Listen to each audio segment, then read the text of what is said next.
안녕하세요.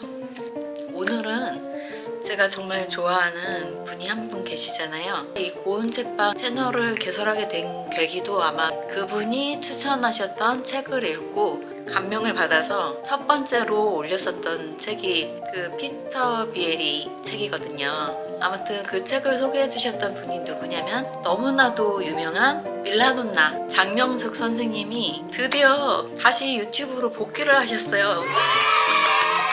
이 시즌2를 복귀를 하면서 책을 한 권 가지고 오셨는데 안 사볼 수가 없죠. 저는 바로 이렇게 사서 주말에 2-3시간? 3-4시간 만에 다 읽은 것 같아요. 이 책은 그 전에 쓰셨던 책하고는 다르게 이렇게 두 명의, 여기 보이시죠? 이분이 밀라논나고 이분이 이제 밀라논나 그 채널을 제작한 PD라고 하더라고요. 이 두 사람이 같이 공저자로 해서 낸 책입니다. 이분들이 되게 독특한 게 밀라논나는 52년생이고 채널 제작자는 82년생이에요. 거의 제 또래인데 아무튼 이분이 딱 30년 차이가 나잖아요. 이 30년 차이가 나는 밀라논나와 밀라논나 채널 제작자의 생각을 같이 공유를 하면서 만든 책이라고 하더라고요. 그래서 어떤 주제가 있으면은 이 82년생은 이렇게 생각하고 52년생은 이렇게 생각하고 이런 것들을 비교하면서 볼 수 있는 재미도 있습니다. 밀라논나가 유명하고 많은 사람들의 지지를 받는 이유는 요즘 세대 어른의 롤모델이 되어주기 때문일 거라고 생각을 합니다. 내가 어떤 일이 닥쳤을 때 롤모델이 있으면은 내 기분이 내키는 대로 행동을 하거나 반응을 하지 않고, 만약에 내가 이 롤모델이라면은 어떤 식으로 행동을 할까? 어떤 식으로 반응할까? 한 번 더 생각을 해볼 수 있게 되거든요. 저만 해도 최근에 회사에서 스트레스를 받는 일들이 많아서 이제 짜증이 나고 화가 나고, 그러니까 저도 모르게 짜증을 내고 주변 사람들한테 화도 내고 그러긴 했는데, 그러고 나서 집에 와서 곰곰이 돌이켜 생각해보니 그런 행동들이 어느 정도는 시원하기도 하지만 어느 정도는 후회도 되기도 하거든요. 그러면서 내가 후회를 하지 않을 행동 방식은 무엇일까 하고 생각을 할 때, 만약에 이런 상황에서 논나라면은 어떤 식으로 현명하게 대처를 할까, 이런 식으로 이분을 한 번 더 생각을 하게 되면서 제 행동을 반성하게 되고, 다음번에는 이런 식으로 반응을 하고 이런 식으로 행동을 해야 되겠다 하고 생각을 하게 해주시는 분이에요, 저한테는. 그래서 제가 또 이분을 좋아하기도 하고 하는데, 이 책에서는 이제 52년생 밀라논나는 워낙에 이제 우리 시대의 롤모델의 아이콘이니까 그렇다 치지만, 이제 저는 제 또래인 82년생 이경신이라는 이 공저자의 마음에도 굉장히 공감이 많이 갔습니다. 특히 공감이 가는 부분이 하나 있었는데, 제가 이렇게 여기 포스트잇으로도 표시를 해놨습니다. 좀 전에도 말씀드렸지만 제가 회사에서 스트레스를 받는 일이 있었는데, 이게 제 잘못에 의해서 일이 잘못된 것이 아니고 어떤 외부적인 요인, 어떤 다른 사람의 요인에 의해서 그 일이 어그러지게 되었단 말이죠.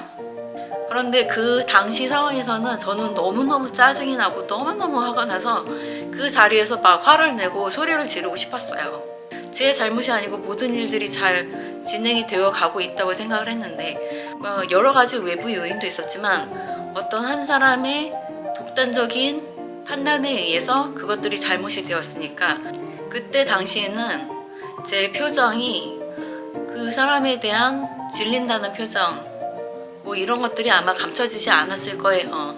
이런 것들이 아마 감춰지지 않았을 거라고 생각을 합니다.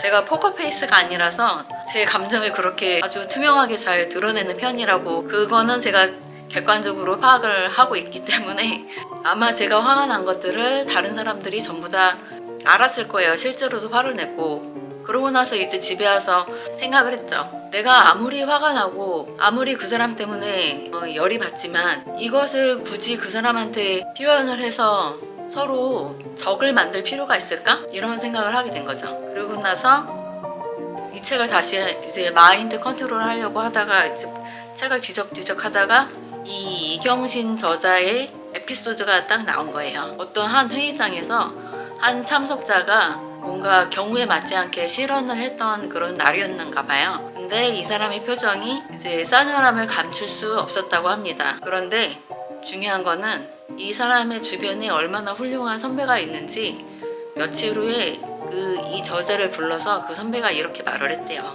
아무도 너를 보고 있지 않은 순간에도 말과 표정을 조심해야 해. 습관이 곧 태도란다. 너를 아끼는 나도 가끔 네 표정을 살필 때가 있어. 남들이 눈치를 보게 만드는 불편한 사람이 되면 너에게 큰 손해야. 너는 똑똑하지만 더 성장하고 싶다면 날선 표정을 숨겨야 해. 이 사람은 또 인생 선배니까 직장 생활을 30년 이상 했는가 봐요. 나도 30년 동안 직장에서 치열하게 살았고 싸움에서 늘 이겼다고 생각했는데 돌이켜보니 후회가 많아. 전투에서 이기고도 전쟁에서 진다는 말이 있잖아. 사람의 마음을 얻어야 전쟁에서 이기는 거야.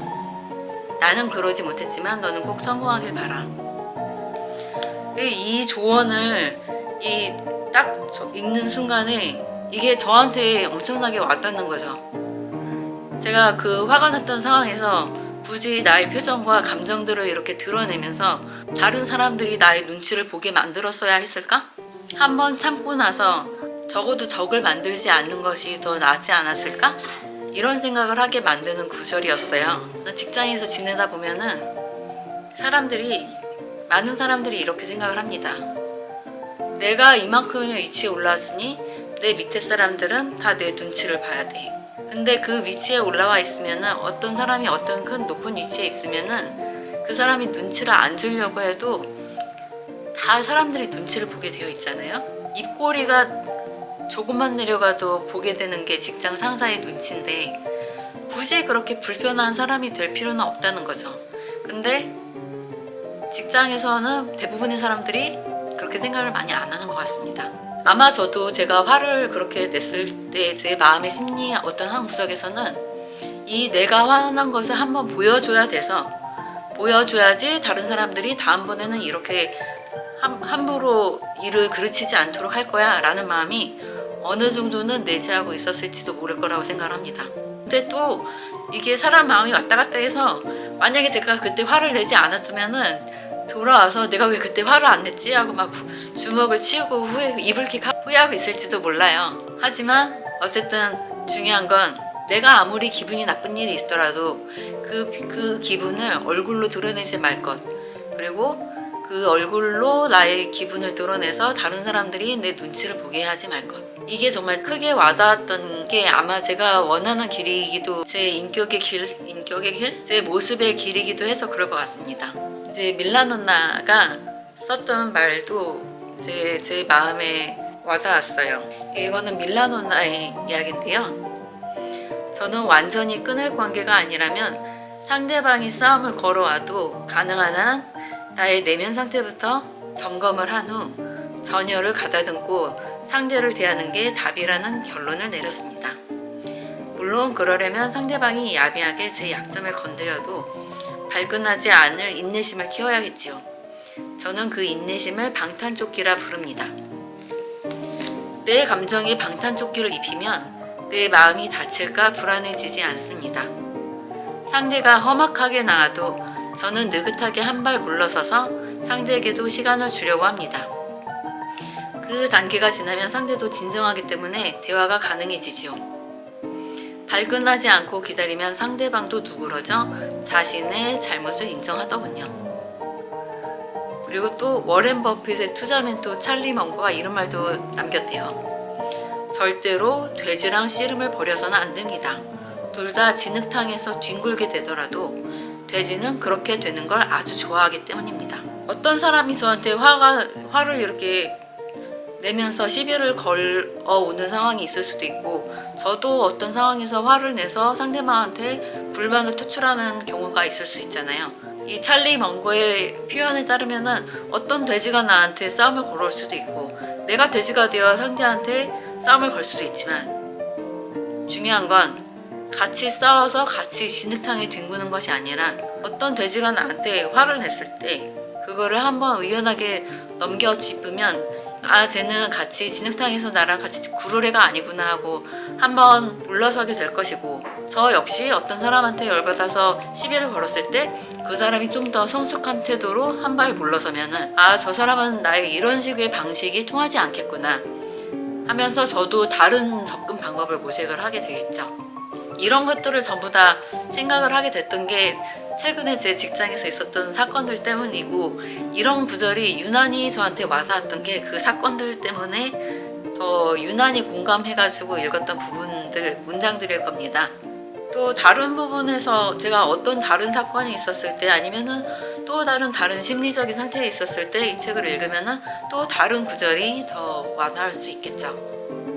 전반적으로 이 책은 그 경신 씨와 명숙 선생님의 필담일 수도 있고 뭐 메신저로 주고받은 내용일 수도 있고 30년 차이가 나는 두 여성의 깨달음, 철학 이런 것들을 서로 공유하면서 서로 시대를 초월하면서 함께 소통하고 그 결과로 나온 책이라고 요약을 할 수 있을 것 같습니다. 그리고 다른 재밌는 에피소드들도 많이 있어요. 논나가 제가 또 팬이니까 밀라논나 지금 채널을 다 보고 있는데 이 책을 딱 소개하러 나오면서 이 논나 본인이 이 책에 비밀 얘기를 써놨다고 했거든요. 그래서 이게 비밀이 뭐지? 하면서 저는 읽어봤는데 도대체 비밀이 뭔지를 모르겠는 거예요.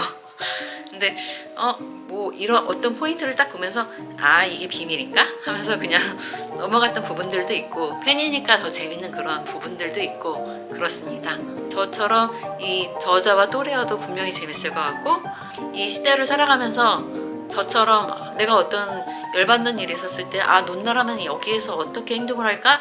라는 이런 롤모델이 궁하신 분들한테도 분명히 정말 도움이 되는 책입니다. 안녕.